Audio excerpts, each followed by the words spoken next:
Tektusias, ketemu lagi kita di kelas pengantar perpajakan pertemuan ke-7 dengan pembahasan mengenai tarif pajak. Salah satu syarat pemungutan pajak adalah keadilan, baik itu keadilan dalam prinsip maupun keadilan dalam pelaksanaannya. Nah, pemerintah perlu untuk menciptakan suatu keadilan untuk mewujudkan adanya keseimbangan. Salah satu upayanya yakni dengan membuat kebijakan penentuan tarif pajak. Nah, tarif pajak sendiri dibagi menjadi 4, yakni yang pertama adalah tarif tetap. Yang dimaksud dengan tarif tetap adalah tarif pajak yang jumlah nominalnya tetap walaupun dasar pengenaan pajaknya berbeda atau berubah, sehingga jumlah pajak yang terutang akan selalu sama. Berikutnya yakni tarif proporsional. Tarif ini menggunakan persentase yang tetap, tetapi jumlah pajak yang terutang akan berubah secara sebanding atau proporsional dengan dasar pengenaan pajaknya. Berikutnya yang ketiga adalah tarif progresif. Tarif pajak yang persentasenya semakin besar jika dasar pengenaan pajaknya meningkat dan besar peningkatan tarifnya sama besarnya. Dan yang keempat adalah tarif degresif, yakni tarif pajak yang persentasenya semakin kecil jika dasar pengenaan pajaknya meningkat dan besarnya peningkatan tarifnya semakin kecil. Jadi ada tetap, ada proporsional, ada progresif, dan ada degresif. Nah, kita masuk pada tarif tetap ya. Contohnya adalah tarif bea materai ya, yang ada di pasal 5 Undang-Undang Bea Materai tahun 2020. Tarif untuk bea materainya sekarang sudah hanya satu ya, yakni 10.000. Dokumen yang menyatakan jumlah uang dengan nominal lebih dari 5 juta maka akan dikenakan tarif tetap, yakni bea materai sebesar 10.000. Berikutnya tarif proporsional, yakni contohnya tarif PPN. Tarif PPN sebelumnya adalah sebesar 10%, namun sejak 1 April 2022 menjadi 11% ya. Untuk tarif proporsional sendiri, dasar pengenaan pajaknya akan kita kalikan dengan tarif persentase yang sama, namun jumlah pajaknya akan berbeda. Misalnya kita ada DPP-nya 15 juta, kemudian tarifnya 11% untuk PPN, maka jumlah pajaknya menjadi 1.650.000. Ketika dasar pengenaan pajaknya meningkat menjadi misalkan 18 juta, maka jumlah pajaknya pun akan meningkat, yakni menjadi 1.980.000. Berikutnya yakni tarif progresif. Tarif progresif sendiri ada 3 macam, yakni tarif progresif proporsional, tarif progresif progresif, dan ada tarif progresif degresif. Tarif progresif proporsional ini tarif pajak yang persentasenya meningkat jika dasar pengenaan pajaknya meningkat dan besarnya peningkatan tarifnya akan sama besar. Sedangkan tarif progresif yakni tarif pajak yang persentasenya meningkat jika dasar pengenaan pajaknya meningkat dan besarnya peningkatan tarifnya akan semakin besar. Berkebalikan dengan progresif untuk tarif progresif degresif, tarif pajak yang presentasinya meningkat jika dasar pengenaan pajaknya meningkat dan besarnya peningkatan tarifnya semakin kecil. Bisa kita lihat untuk contoh progresif proporsional. Nah, kalau yang di atas ini langsung ya, jadi dari dasar pengenaan pajaknya misalkan 10 juta, tarif pajaknya sampai dengan 10 juta adalah 5%, maka pajak yang terutangnya sebesar 5 juta. Kemudian misalkan dasar pengenaan pajaknya menjadi 20 juta, maka kita tidak perlu berlapis. Ketika dia masuk di range 10 juta sampai 20 juta, maka tarifnya adalah 10%. Jadi pajak terutangnya menjadi 2 juta. Nah, kalau yang di bagian yang bawah ini kita berlapis ya. Jadi dasar pengenaan pajaknya misalnya 10 juta. Tarif pajak lapis yang pertama sampai dengan 10 juta adalah 5%. Maka pajak yang terutangnya adalah 10 juta dikalikan 5%, yakni 500.000. Kemudian ketika dasar pengenaan pajaknya 20 juta, maka dia ada pada lapis pertama dan kedua ya. Lapis pertama yakni 10 juta, yang pertama dikalikan dengan 5%, kemudian akan ditambah dengan 10 juta yang kedua dikalikan dengan 10% di tarif pada lapis yang kedua, sehingga pajak terutangnya menjadi 1.500.000.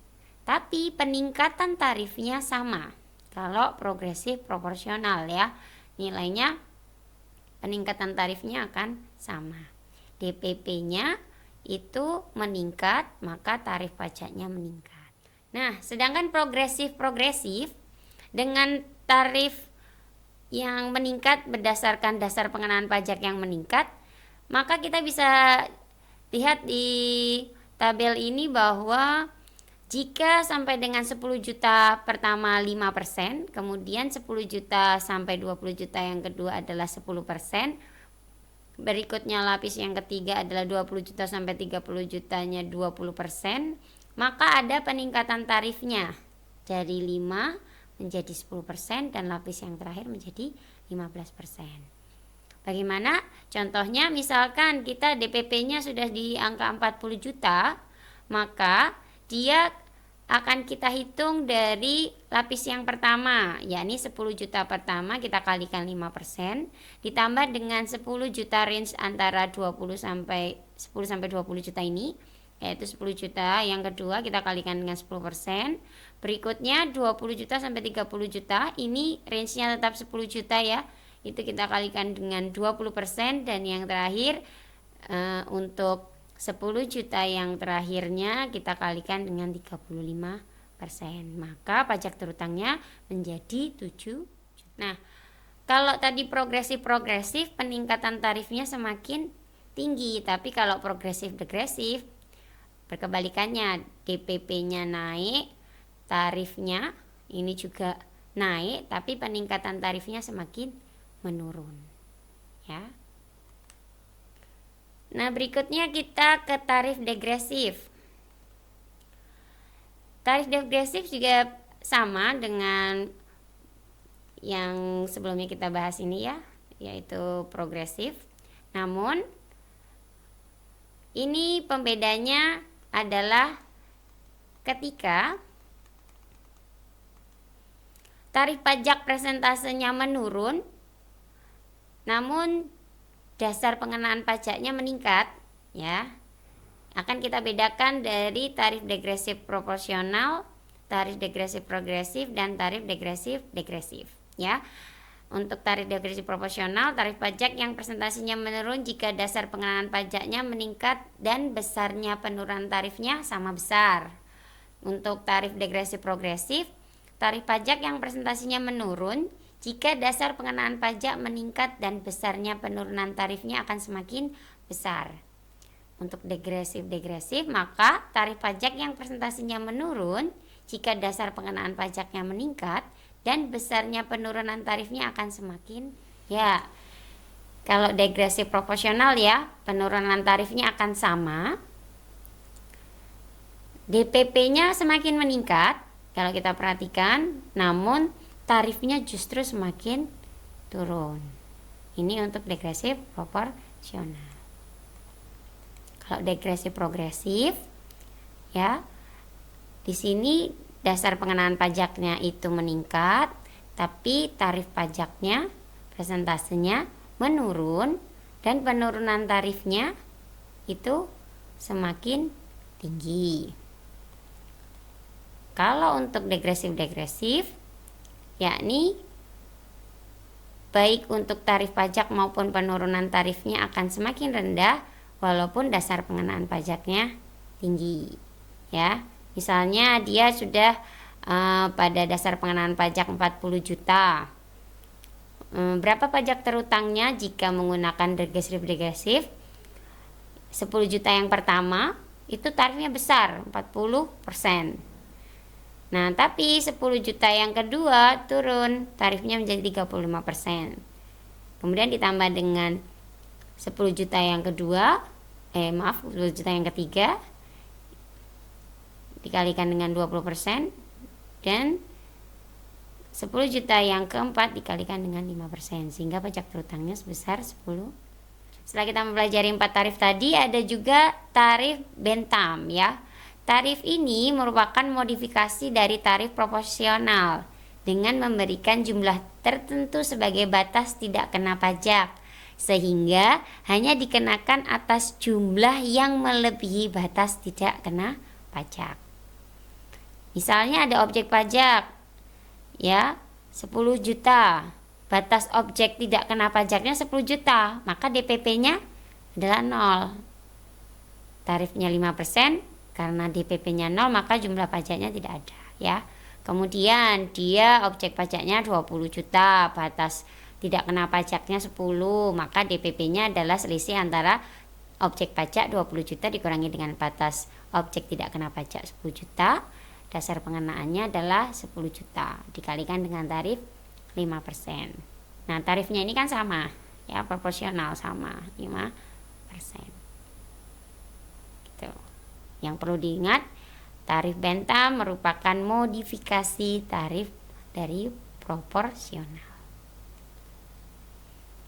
Kemudian ada 2 tarif lainnya yang digunakan, yakni tarif ad valorem, yaitu suatu tarif dengan persentase tertentu yang diterapkan pada harga atau nilai barang. Contohnya adalah tarif untuk PPNBM, pajak penjualan atas barang mewah, menggunakan tarif ad valorem ya. Kemudian ada tarif spesifik, tarif dengan suatu jumlah tertentu atas suatu jenis barang tertentu atau suatu satuan jenis barang tertentu. Contohnya bea masuk, menggunakan tarif spesifik. Nah, rangkuman dari pembahasan kita sebelumnya ada di sini, bahwa penerapan tarif di Indonesia, kita lihat untuk PPH, pajak penghasilan, menggunakan tarif progresif dan juga tarif proporsional. Untuk PPN hanya menggunakan tarif proporsional. Untuk PBB dan BPHTB menggunakan tarif Bentham, jadi ada batasan tidak kena pajaknya. Kalau tarif kepabeanan itu menggunakan tarif spesifik dan tarif ad valorem. Ya, demikian pembahasan kita untuk pertemuan ke-7 tentang tarif pajak. Terima kasih, salam Tekstusias.